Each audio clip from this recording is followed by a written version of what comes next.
Bismillahirrahmanirrahim. Assalamualaikum warahmatullahi wabarakatuh.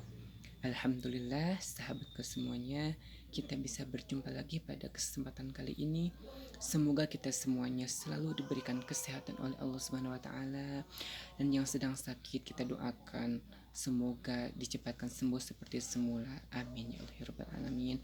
Dan semoga kehidupan kita semuanya selalu diberikan keberkahan oleh Allah Subhanahu wa taala, dan kita semuanya semoga dijauhkan dari segala marah bahaya apapun oleh Allah Subhanahu wa taala.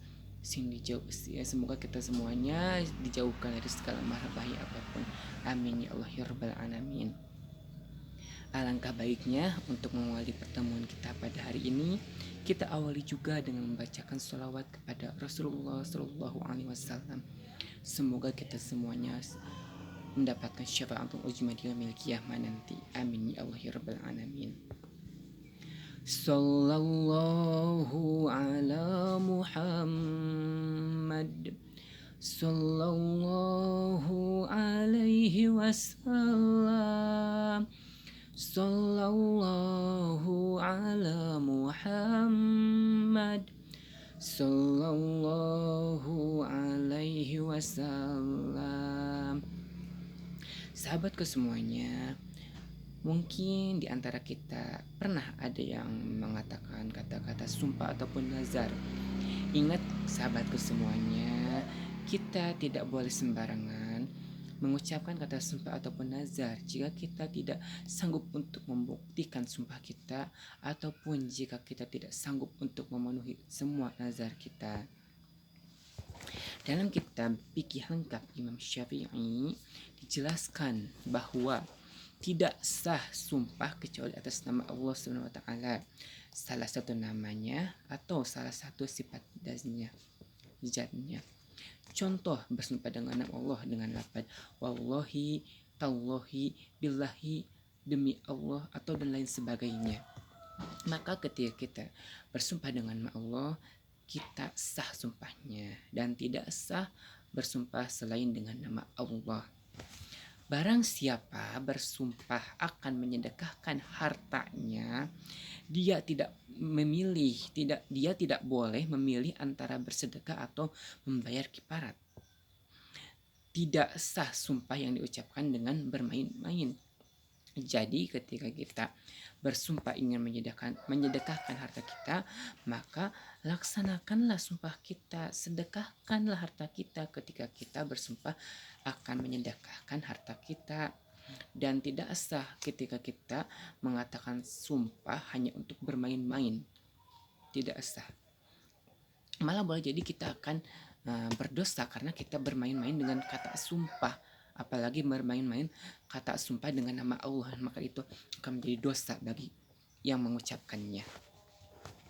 Kemudian, barang siapa bersumpah tidak akan mengerjakan sesuatu, kemudian dia memerintahkan kepada orang lain untuk mengerjakannya, maka dia dianggap melanggar sumpahnya.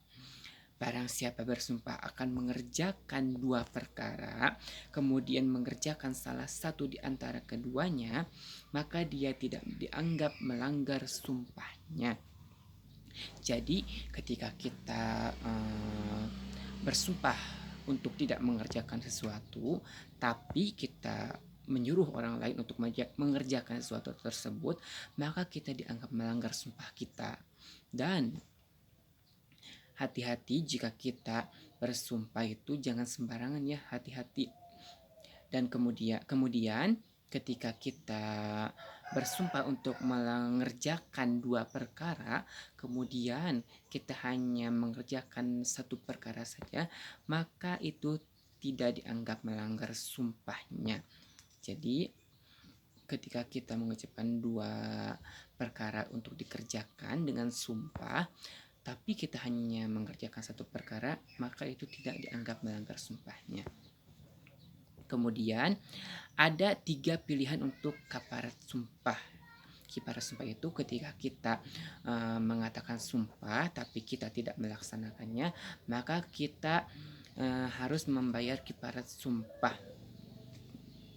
Kafarat sumpah itu ada 3 pilihannya. Yang pertama, memerdekakan seorang budak mukmin. Yang kedua, memberi makan 10 orang miskin, di mana setiap orang mendapatkan 1 mud atau 6 ons. Kemudian yang ketiga, memberi pakaian 10 orang miskin, di mana setiap orang mendapatkan 1 setel pakaian. Jika ketiga hal di atas tidak mampu dikerjakan, maka boleh diganti dengan berpuasa selama 3 hari. Jadi, ketika kita melakukan sumpah, maka kita harus melaksanakan sumpah tersebut. Dan ketika kita tidak sanggup melakukan sumpah tersebut, maka kita boleh dengan membayar kifarat sumpah. Salah satunya itu dengan memerdekakan seorang budak mukmin. Tapi kan zaman sekarang tidak ada seorang budak mukmin, maka kita boleh dengan diganti dengan memberi makan 10 orang miskin, di mana setiap orang miskin itu mendapatkan 1 mud atau 6 on 1 mud itu. Ketika kita tidak bisa memberi makan 10 orang miskin, maka boleh diganti dengan memberikan pakaian 10 orang miskin, di mana setiap orang miskin mendapatkan 1 setel pakaian. Nah, ketika kita juga tidak sanggup untuk memberikan pakaian 10 orang untuk 10 orang miskin per orang 1 setel, maka kita boleh mengganti hal tersebut dengan cara berpuasa 3 hari. Itulah kifarat sumpah. Kemudian Rasulullah Shallallahu Alaihi Wasallam pun pernah bersumpah dalam Bukhari, yang diriwayatkan oleh Bukhari Muslim, meriwayatkan dari Ibnu Umar radhiyallahu anhu, dia berkata, sumpah Rasulullah SAW adalah tidak demi zat yang membolak-balikan hati. Itulah salah satu sumpah Rasulullah SAW. Dan dalam sebuah hadis juga diriwayatkan oleh Bukhari dan lainnya disebutkan bahwa Rasulullah SAW berkata dalam sumpahnya, demi zat yang jiwaku berada dalam tangannya, demi zat yang jiwa Muhammad yang berada dalam tangannya. Kemudian makruh hukumnya bersumpah ketika tidak dibutuhkan. Allah Subhanahu wa taala berfirman, Bismillahirrahmanirrahim, wa la taj'alullaha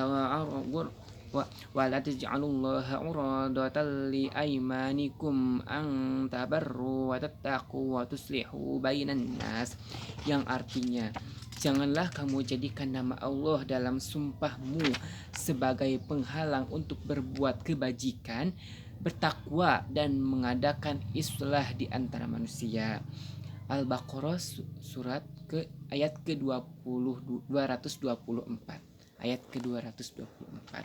Jadi sudah jelas, maka hati-hati jangan sampai kita bermain-main dengan kata sumpah. Dan jika pun kita bersumpah, maka kita harus memenuhi sumpah atau nadar kita. Ketika kita tidak sanggup untuk memenuhi sumpah ataupun nadar kita, maka kita harus melaksanakan kifarat sumpah yang tadi disebutkan di atas. Mungkin sekian penjelasan pada hari ini, semoga ada manfaatnya. Kurang lebihnya mohon maaf.